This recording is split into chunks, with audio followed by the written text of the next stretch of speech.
Hey Navigators, I'm in Venice and this is Venice Beach. Not that Venice Beach, this is in Florida, not California, but the beach is nice. It's really quiet this morning. It's early on a Saturday. Beautiful little main street with a whole bunch of stuff going on, so let's hit the road, check it out.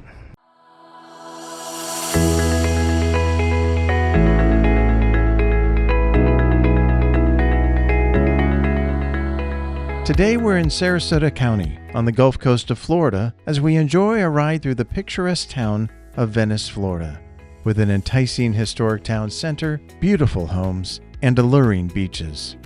The sun is rising behind me. It is so humid outside. You can't even see me in this, can you? It's awesome. It's so humid outside that all the windows are fogged. Your glasses get fogged outside. It's going to be an interesting trip, but I'm looking forward to the ride. So humid. I'm going to wipe out the lens. Alright, filling the tank up here. Check this out. I just took off this top and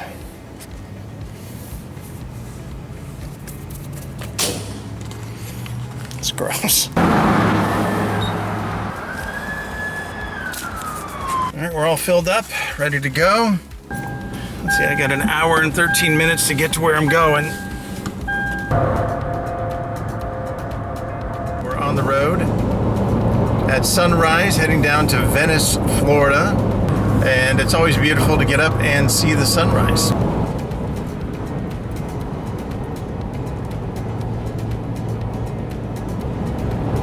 Now we're coming up on the Skyway Bridge, and if you have watched the Fort DeSoto video, I went through the tragic history of the previous bridge. But the Skyway Bridge is now, the modern one is beautiful. It's gorgeous. It's used in a lot of commercials and everything like that because it's very iconic.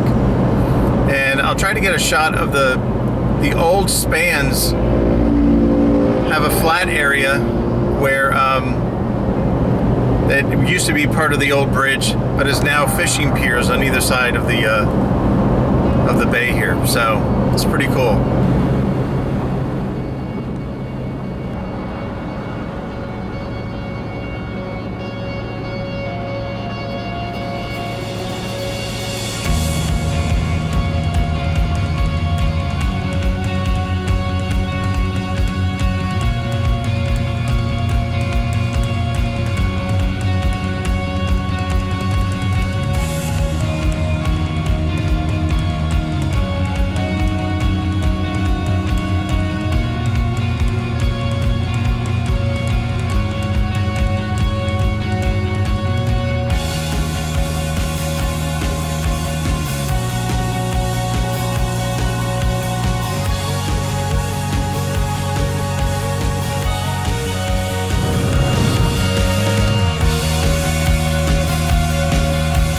Navigators. Today we're hitting the road, riding through the affluent community of Venice. This particular ride was really relaxing. I enjoyed it quite a bit. I'd been to Venice many times to visit a relative who worked there, but I'd never made it over the bridge to this adorable historic town center and all the homes and beaches over here. I didn't even know they were here. So when I researched this town, I couldn't wait to get on my Navi and hit the road. And like all other rides we take, this town has its own story to tell. So let's get started. Like most of the other Florida towns we have ridden through, Venice's history goes back thousands of years. That's right, for 12,000 years, the Calusa people had the place to themselves. Yeah, and then Spain showed up in the 16th century, took one look at Florida's southwestern coast and said, That was until the 1870s, after the Civil War, when a man named Robert Rickford Roberts, what a name, decided to homestead near a bay that would eventually bear his name, Roberts Bay.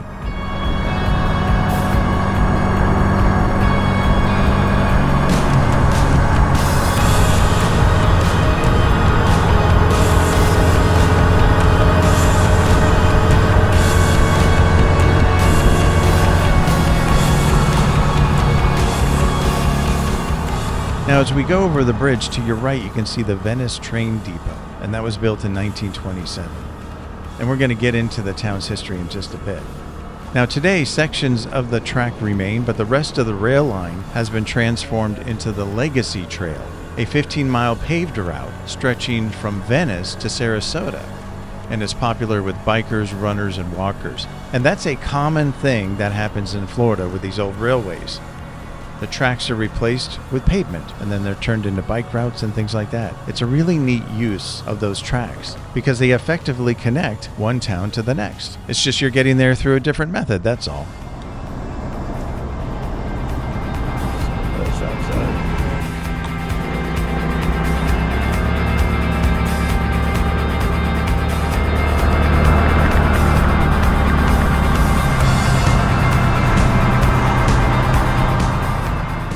What's really interesting to me is that Venice was originally called Horse and Chaise.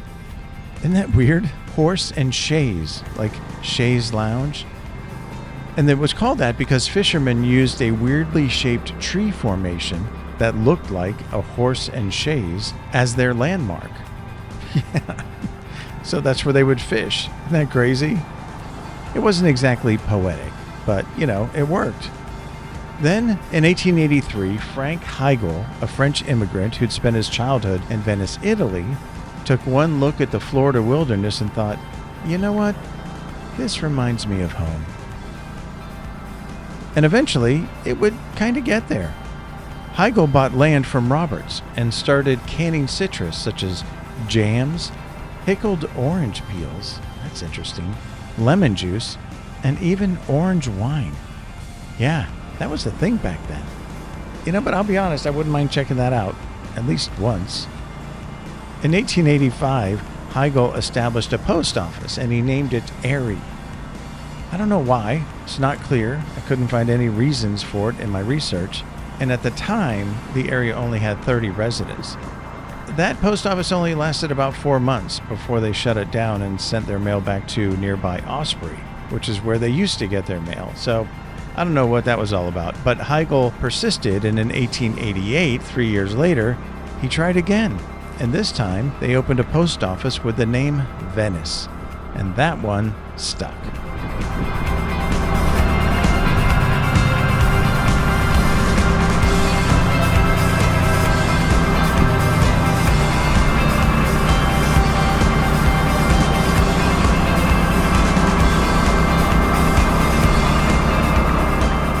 Here's where it gets interesting.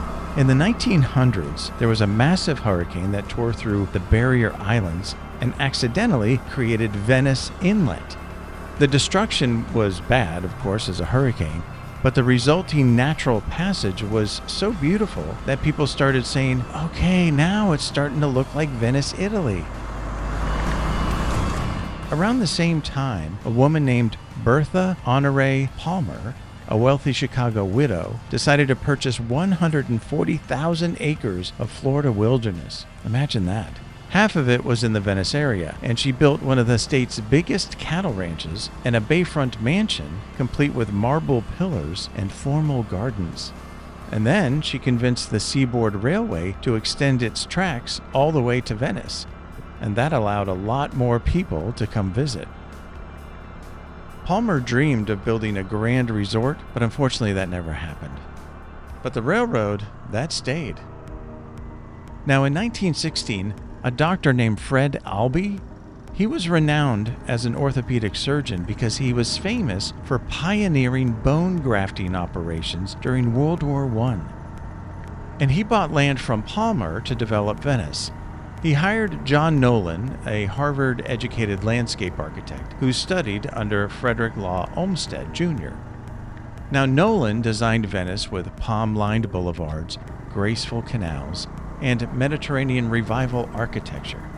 He said that nature led the way, and it's interesting because it reminds me of our ride through Lakeland, where Frank Lloyd Wright used the natural slopes and the orange groves in the area to inspire him to design what ended up being Florida Southern College.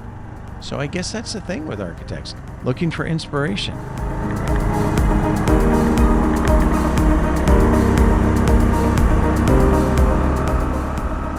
right, here are some stats for you. Venice has a population of 28,000 people, and it's 15 square miles in size. As far as the age ranges, 6% are under 18, 7% are between 18 and 34, 11% is between 35 and 54, and 16% is between 55 and 64. Now you add all those up, that's not very much, which means that 60% of the population is over 65. So I think it's safe to say this is a retirement community. As far as education goes, 96% are high school graduates, 2% are attending college, and 44% are college grads. Now, this is the first time this has ever happened. The per capita is $75,000, which is far above the U.S. average of $43,000. But the median household income is also $75,000, which is just below the U.S. average of $78,000. So that makes me think that since 60% of the population is retired, that income is fixed. And so those numbers apply to everybody, basically. And also 8.5% live below poverty. Now the median home value is about $483,000. There's about 14,000 residences in the area, and the cost to rent a place is $2,300 a month. As for demographics, 87% of the population is white, 6% Hispanic, 4% are 2 or more races, 2% are Asian, and 1% black.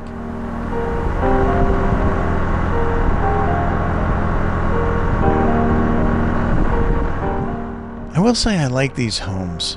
A lot of them are older, but like in a good way. Sometimes you get older homes that aren't very attractive, but these are just really nice. This whole area is just really nice.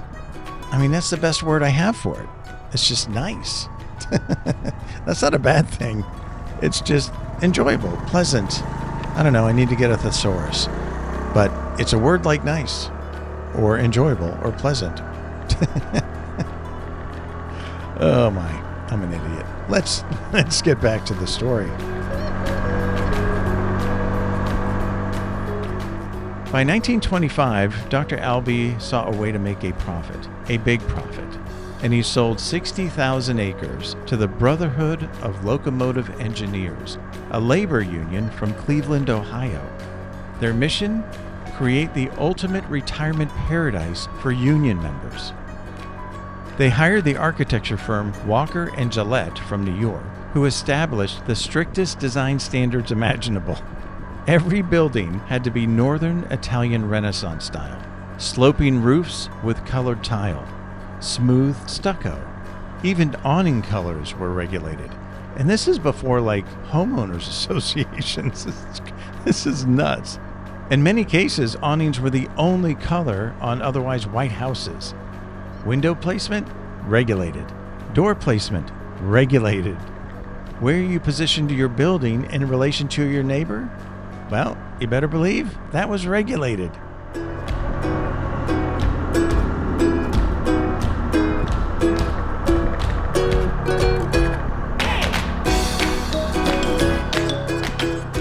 Hey, you know what time it is? It is time to feed Algo the algorithm.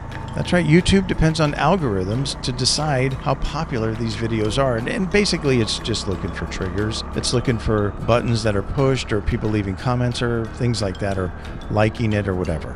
That's why people keep asking you for that, because that lets the algorithm know to share this video with other people that like similar types of content. So if you could, push buttons, say things. You don't have to. I won't be upset. But if you like this video or other videos on the channel, please do so. It would really mean a lot. Also, I was looking at the stats, and what I found out is that a lot of people who watch these videos aren't subscribers, which is so interesting to me. I guess they stumble across it. I mean, it's like a large percentage. So if you could subscribe, that would be great. Also, it would kind of help build this community if you like motorcycles or these virtual rides or small towns or the little histories that come with them, or the whole combination of all of them. It'd be great to build a community of fans like that, because at some point, I hope sooner than later, to start being able to take rides outside of Florida. And who knows, one day we may be able to get a gathering of fellow Navi riders to take a ride through one of these small towns together. That would be so much fun. It's one of my goals, one of my bucket lists I want to check off. So And I think one of the best ways to do that is to build up the community, and the easiest way on YouTube for that is by hitting that little subscribe button. You don't have to, again, but if you're interested in that, please do so. It would help out a lot. So thanks.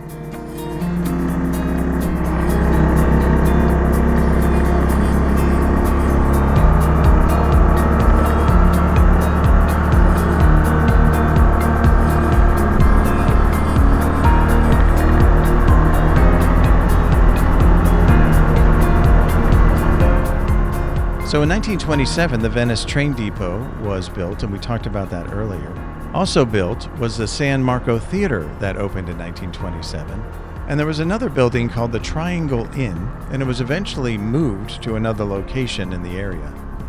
In 1926, the town was officially incorporated, and by May 9th, 1927, it officially became the city of Venice. Now, just a year later, 1928, the Tamiami Trail, which is a 9-foot wide route grandly called the Velvet Highway, connected Tampa and Miami through Venice. So now Venice was on the main track from one large city to another. And during this time, the population swelled to 3,000 people. Everything was going great. And then the stock market crashed. The Brotherhood of Locomotive Engineers abandoned their project, and the population of the town plummeted from 3,000 to 300. Hotels sat empty, streets designed for leisurely strolls echoed with silence. Venice looked like it might become a very expensive ghost town. But fortunately, in 1932, two things happened that saved Venice from oblivion. First, the Kentucky Military Institute needed a winter campus and found all those vacant hotels pretty appealing. Now, the Kentucky Military Institute operated from 1845 all the way to 1971. Originally, the institute wintered in Eau Gallie, Florida, beginning in 1907, and had continued through 1921. But due to financial troubles, the Florida campus moved many times in the late 19th century and the early 20th century, and it was actually closed in 1924.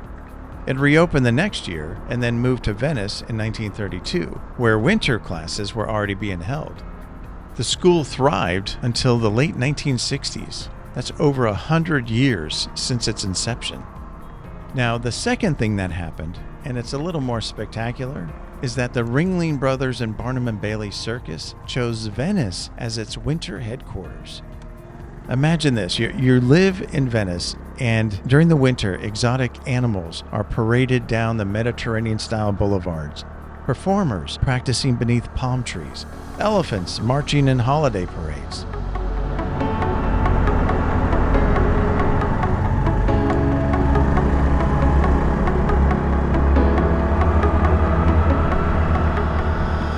One of the things I like to do is just kind of see where these roads bring me.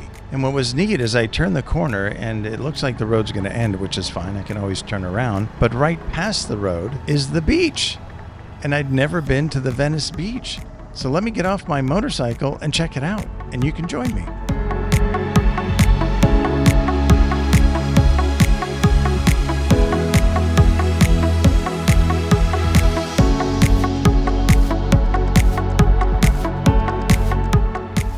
I gotta tell you, man, when you're in Florida, you just take for granted how beautiful the view is.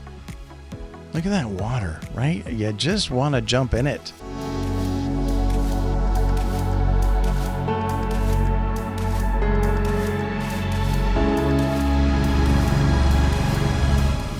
So there's one place I really, really want to go while I'm here in Venice, and this is the Caspersen Beach. Now, unfortunately, you see this blockade here? Yeah, we can't get there. It is blocked off, and this is because of the hurricanes. And the reason I really wanted to go there and show you guys is that on this beach years ago, people started to find fossil shark teeth by the millions. Ancient relics from when dinosaurs walked the earth. And they were just washing up on Venice's shores in such abundance that the city claimed a title no other could challenge: Shark Tooth Capital of the World. They actually have a Shark Tooth Festival every year, which draws thousands of people looking for these prehistoric treasures.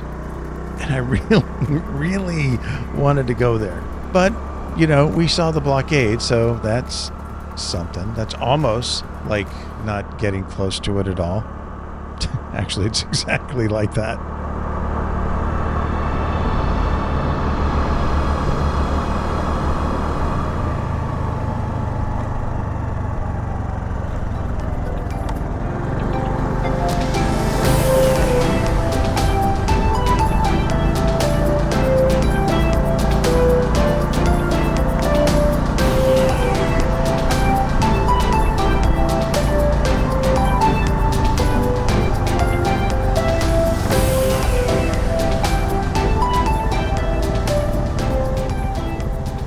Okay, so here is the Venice fishing pier, and this goes out into the Gulf, and it was built in 1966. However, it would be destroyed by a storm in 1981, and then rebuilt in 1984, and then rebuilt again in 2004. That's 3 piers in 4 decades, because Venice's relationship with the ocean is apparently complicated.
Now, one other thing I stumbled upon is this building. Isn't this cool? I love these old buildings. This is actually called the Lord Higel House, and it was built in 1896 by real estate attorney Joseph H. Lord. And it's the second oldest house in Sarasota County. Now, it was moved here and is being restored as an early settler museum.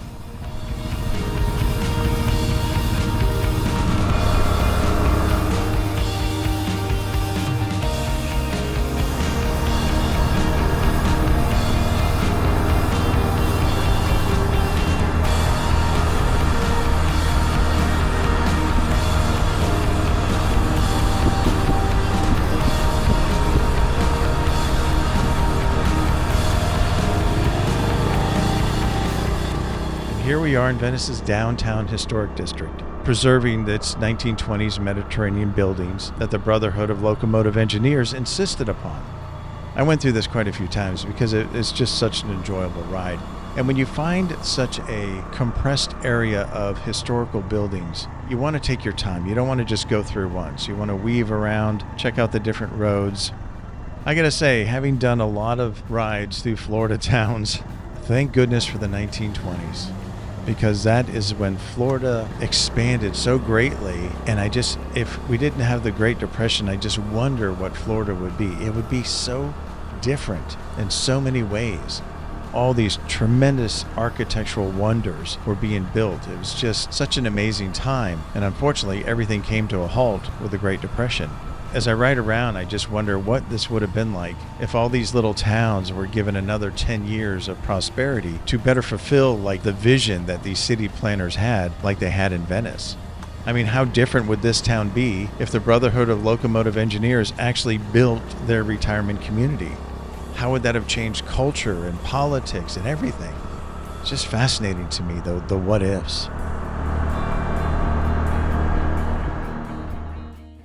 Hey Navigators, I just got the bike on the back of the truck here and I'm about to hit the road. It is blazingly hot down here in Florida, man.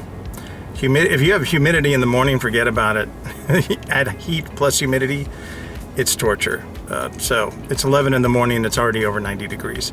The beaches are interesting because they have brownish sand. I'm so used to the beautiful white sand up in Clearwater and St. Pete. So still really like beautiful views, but the beach sand texture was different, which I did not expect. But the area is just beautiful. It was a fun ride, after my surgery I mentioned last time, trying to expand how far I go and how far I come back so that I gotta ease into this stuff, just the way it is. So anyway, but I had a great time. I hope you did too. And as always, thanks for taking the virtual ride with me.